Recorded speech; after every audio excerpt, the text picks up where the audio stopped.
चाहे पैसे की वजह से बिहार की गरीब जनता का जो ये आशा है ये रुकने नहीं दूंगा, चाहे इसके लिए जो कुछ भी करना पड़े, पैसे की वजह से ये अभियान रुकने वाला नहीं है।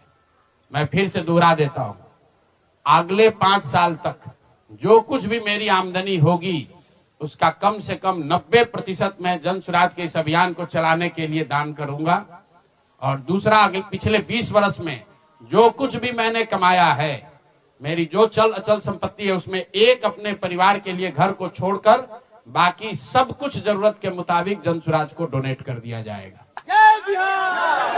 इसके साथ ही मैं आपसे ये भी आपके जरिए बिहार की जनता से, जन स्वराज से जुड़े हुए लोगों को ये आह्वान करना चाहता हूं, आप भी संकल्प लीजिए।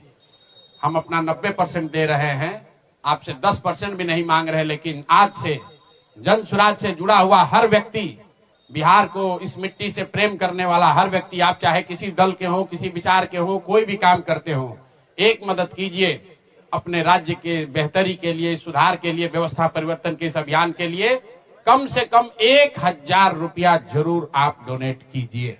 1000 रुपया जन स्वराज को जरूर दीजिए।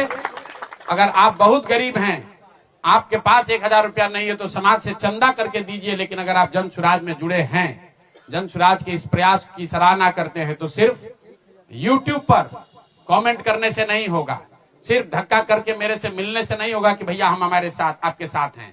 अब 1000 रुपया का कंट्रीब्यूशन आपको करना है। मेरा विश्वास है कि बिहार की 13 करोड़ जनता में से अगर 1 करोड़ लोगों ने भी 1-1000 रुपया का योगदान कर दिया, तो अगले 5 साल तक इस अभियान को कोई रोक नहीं पाएगा।